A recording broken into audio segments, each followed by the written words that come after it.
So first off, I just want to say I don't want this video coming from a judgy place.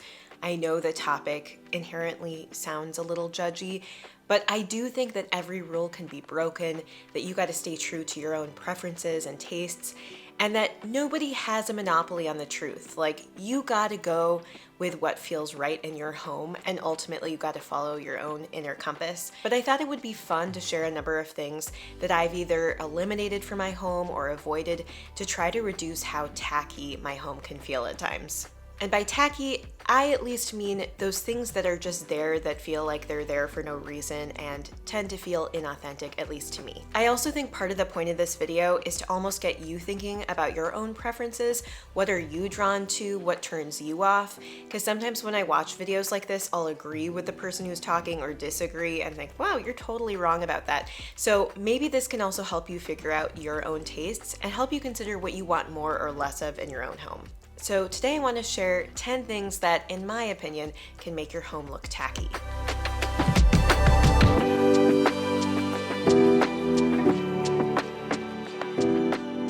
The first one is plastic anything. Whether it's decorations, plates, or cups, I tend to try to avoid plastic when I can. I opt for things made of glass, wood, bamboo, ceramic, or cork. A second thing I try to avoid is a lot of pet toys all over the floor. Now, does it build up on occasion because Ginger loves her toys? Yes, sure. But how I try to avoid this is I do have a little bin where all her toys need to fit, and I occasionally just pick them up, put them back in the bin, and then the whole process starts all over again, where gradually Ginger takes them out, plays with them, and then I'll eventually put them back in the bin. I just feel like keeping that clutter at bay, at least to a certain extent, makes the whole space feel more luxurious, more serene, whereas when you have all these toys all over that are often really wacky colors and maybe don't match the aesthetic of the rest of the home, it can take away from things. And I think this can apply to kids' toys too, but also I fully recognize I'm not a parent at this point, and kids' toys sometimes just can't be totally controlled. They have a mind of their own. A third category I avoid entirely is fake plants. And unless it's extremely good quality or in a place that's kind of far away, like up high on a ceiling or something like that, the reality is that it might look good in pictures, but in real life, when you are in your home, you can very clearly see that it's not a real plant. I also want to add, if you're someone who does not have a green thumb, who has a chronic history of killing plants like I do, then I do have a solution for you, and it's actually the sponsor of today's video, Easy Plant. So I'm going to take a quick moment to talk about them.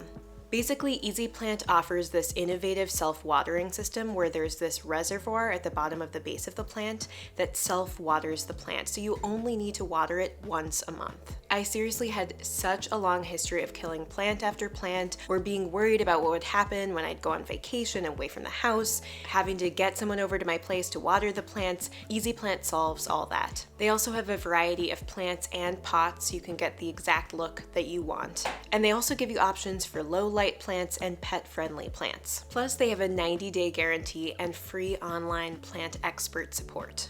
I also appreciate that they have free shipping to your doorstep and protective packaging that keeps your plants safe and happy.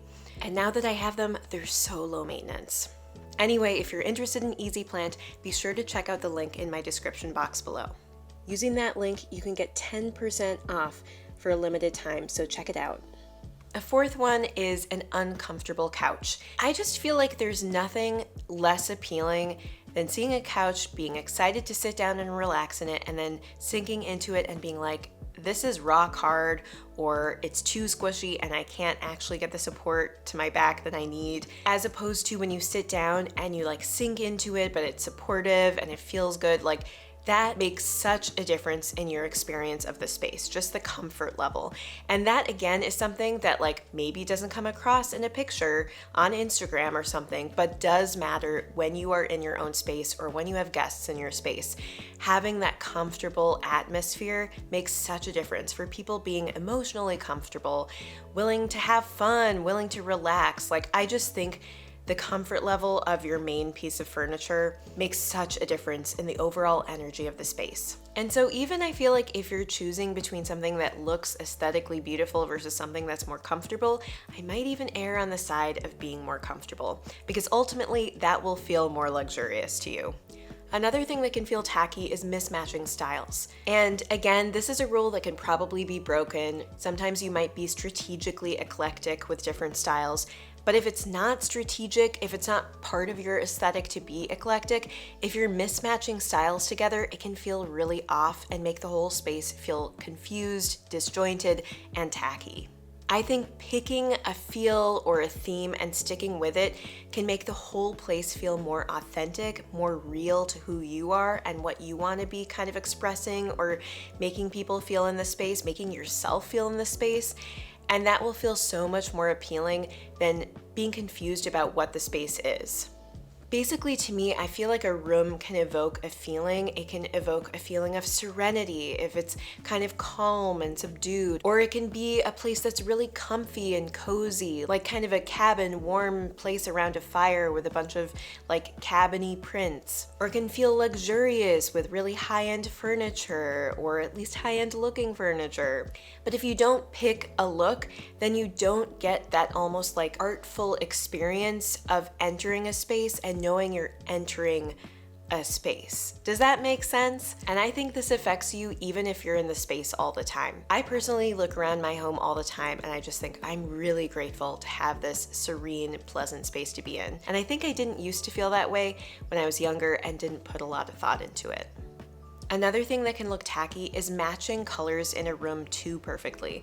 I actually saw this talked about by a professional interior designer who basically said people think you're supposed to match colors, but actually what looks far more kind of high-end or beautiful or even aesthetically just naturally appealing to humans is to have more than one version of a color in the same room. So of course making sure that they work together on some level, but having multiple different kind of blues or multiple different kind of pinks can actually enhance the feeling of the room and envelop you more than if you just have the exact same color in two places. And I think you can do this especially when you're kind of contrasting the color that's in the art on the wall versus what's on like the throw pillow or the blanket or the furniture. Having slight differences actually brings your eye more to those spots in the room. Another personal preference of something I avoid is word signs. I feel like word signs are often just wall fillers. Like it kind of feels as though you didn't know what to do with a wall and just slapped a word on there or a short phrase.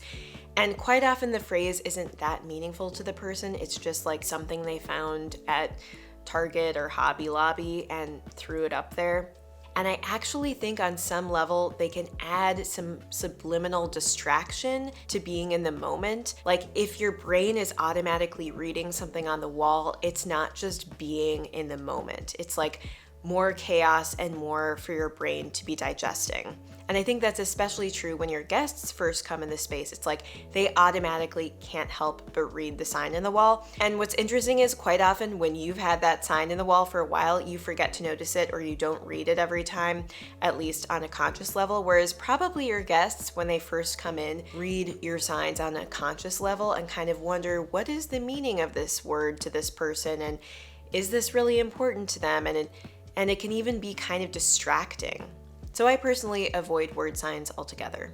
An eighth category I try to avoid are unfinished pieces. So maybe unfinished home projects that are sitting in the corner that you've kind of forgotten about, or things that are made of raw materials that are just unfinished, like an unfinished coffee table made of wood. Now again, this is a rule that can be broken, but I think that in general, the unfinished nature of something makes it less appealing to touch, to see, and it feels like an unfinished thought.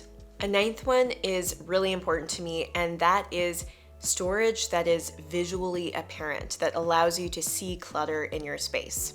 So for example, a kitchen rack that really just shows everything out on display, or open shelving that isn't organized. Realistically, even if you're a very organized or very minimized person, there's probably a few places in your home where you just have to keep some stuff that you use regularly, like your dishes, your kitchen goods, your books, your just various papers and that sort of thing. If you have that all on display, even if you're super minimized and organized, it's just not gonna look the best. And so I think putting that stuff away out of sight, making sure it's behind a closed cupboard or just not in the space maybe where you spend the most time, that can make a huge difference in how kind of relaxing and serene a place can feel. Now onto the 10th and final and arguably most important one on this list, which is forgetting to be true to you, to your preferences, to your aesthetic. And I say this especially because you might again disagree with some of the items on this list, and you're allowed to. But I think the biggest mistake we can make as far as making our home feel more tacky is not finding our own voice as far as what we want our space to feel like, and just kind of letting kind of momentary trends or what other people think decide what our space feels like. And basically picking a perspective and trying it out and not feeling like I need to jump on the bandwagon of every trend that happens to be in right now, because ultimately trends will come and go, and you just got to go with what you like and what feels true to you. And I also think what's interesting is that no matter how much effort you put into your space, there's going to be someone who comes over and kind of comments on your space, potentially even in a negative way. Like, I've gotten comments about my space that I have a lot of light furniture and it's like all very light. I get that. Like, sometimes I kind of wish I had more color and more dimension in a certain way, but ultimately I like the lightness. It helps bounce back light. I feel like it keeps my mood up just because it makes the whole room lighter, and that's just my personal preference. And so yeah, there are pros and cons to it, but it's just what I like, at least right now in my life, and so I'm going to stick with it, even if some people think maybe there's too much lightness to the room. I think it's about picking what you like and going for that, and not worrying so much about what other people think, because ultimately that will come through in your aesthetic and your style if you just stick to what feels good to you. Anyway, this was just kind of a fun video, not many deep thoughts. Like, ultimately how your home is styled is not the most important thing, in that there are more meaningful things in life. But I do think considering how your space makes you feel can really impact your mood, especially if you're somebody who works from home or spends a lot of time at home or hosts a lot. I think it's just kind of a fun thing to think about. So let me know if you agree with me on these, if you disagree, if you have other things you like to avoid to feel less tacky in your space. I'm all ears. Anyway, thank you so much for spending this little bit of time with me, and I hope you have a wonderful rest of your day. Bye.